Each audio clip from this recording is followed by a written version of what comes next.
When the Berlin Wall fell in 1989, a specific kind of global anxiety seemed to evaporate. For decades, the public believed the threat of nuclear annihilation was tied exclusively to the standoff between the United States and the Soviet Union. With the Soviet collapse, the prevailing assumption was that the danger of a global nuclear holocaust had finally passed. But the scientists who track global risk disagree. The Bulletin of the Atomic Scientists uses the doomsday clock to represent humanity's proximity to self-destruction. In recent years, rather than turning back, they have repeatedly moved the minute hand closer to midnight. This timeline represents a 10-year window. According to a 2005 survey of nuclear experts compiled by the U.S. Senate Foreign Relations Committee, the world faces a 29% probability that a nuclear strike will occur within this exact timeframe. The danger of a detonation didn't vanish with the end of the Cold War. It fractured. Instead of two predictable superpowers, the threat dispersed into multiple, highly unpredictable channels that are far more difficult to track. To understand the scale of this modern vulnerability, consider a hypothetical 150 kiloton nuclear weapon, roughly the size of a modern terrorist-built device, detonating at the foot of the Empire State Building on a clear afternoon. In the very first second, a sudden change in ambient pressure of 20 pounds per square inch would completely level the major landmarks of Manhattan. Within 15 seconds, the blast and resulting firestorm would expand outward for 4 miles, instantly killing around 75,000 people and causing upwards of 750,000 additional fatalities. The immediate blast is only the beginning. Every major hospital in Manhattan lies within the destruction zone. There are only about 3,000 burn center beds in the entire country, leaving hundreds of thousands of injured people without medical care. Meanwhile, radioactive fallout, the lethal, irradiated debris kicked up by the nuclear reaction, would drift east across Long Island, causing severe radiation sickness and long-term chromosomal damage. A scenario like this is entirely plausible today. It is driven by 3 distinct vectors of nuclear risk that keep the threat of a catastrophic detonation very much alive. The first vector comes from the legacy powers themselves. Despite numerous disarmament treaties since 1991, the United States and Russia still control the vast majority of the world's 27,000 operational nuclear weapons, keeping thousands of strategic warheads active and deployed. Roughly 2,000 of the American warheads are kept on a status known as a hair trigger alert. This means they are fully armed and ready to be launched upon a 15-minute warning, based entirely on the decision of a single person, the president. Over the decades, the military infrastructure managing these weapons has been degrading. Communication systems age, and organizational procedures are inherently prone to human error, false radar alarms, and miscalculations. By keeping thousands of high-yield weapons continuously primed for immediate launch, we maintain a system where a single severe communications breakdown could trigger a global nuclear exchange. The second vector involves the spread of weapons to smaller, heavily contested regions.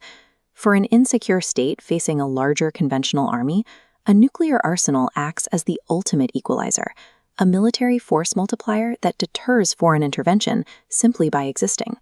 We see this dynamic in North Korea.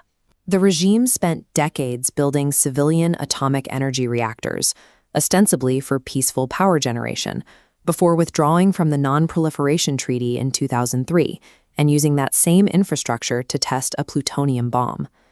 The volatility is even higher in South Asia. India and Pakistan have engaged in a decades-long military rivalry, primarily fighting over the contested territory of Kashmir. Both nations possess nuclear arsenals and share a heavily militarized border. Traditional theories of deterrence rely on rational actors pulling back from the brink to avoid mutual destruction. In a volatile border conflict, a small conventional skirmish can quickly spiral out of control, forcing a rapid escalation to a regional nuclear exchange before diplomatic channels can even open. The third and most urgent vector removes the concept of a state altogether. For a stateless terrorist network, the primary obstacle to a nuclear attack is not the engineering required to build a bomb, but simply acquiring the highly enriched uranium or plutonium needed to fuel it. Since 1993, the International Atomic Energy Agency has confirmed 220 cases of nuclear smuggling. The problem is exacerbated by claims like those made in 1997 by former Russian National Security Advisor Alexander Lebed, who stated that up to 100 highly portable, suitcase-sized nuclear demolition devices from the Soviet era were completely unaccounted for. This illicit trade was mastered by Pakistani atomic scientist A.Q. Khan. He constructed a highly sophisticated global supply network that functioned as a one-stop black market, successfully selling nuclear technology and materials to Libya, Iran, and North Korea, completely bypassing international sanctions. The defining security doctrine of the Cold War was mutually assured destruction, or MAD. It kept the peace because both sides knew a first strike would result in their own country being turned to ash. You cannot apply mutually assured destruction to an extremist cell hidden within a civilian population, because they have no national capital to threaten with a counterattack. A terrorist organization does not seek a nuclear device to maintain border security or project diplomatic power. Their stated goal is to detonate the weapon inside a densely populated city to inflict maximum human casualties. For decades, national defense spending has focused on stopping state-launched intercontinental ballistic missiles. In the 1980s, the Strategic Defense Initiative, often called Star Wars, proposed a massive orbital shield to intercept Soviet rockets in space. But a multi-billion-dollar anti-missile system is completely blind to a weapon hidden inside a commercial shipping container. Specialists point out that a modern rogue actor is far more likely to deliver a device via a cargo ship or a rented truck than by launching a highly trackable rocket. The engineering knowledge required to split the atom is no longer a highly classified government secret. As technology democratizes, the rigid international treaties written in the 1960s to restrict state-level weapons programs struggle to contain decentralized black market networks. We cannot solve a decentralized threat by building thicker concrete walls or funding larger missile interceptors. Securing our future requires rigorous multinational cooperation to dismantle illicit supply chains, lock down loose fissile material, and drastically reduce existing stockpiles. And as long as these weapons remain in global circulation, they pose the single greatest risk to human civilization.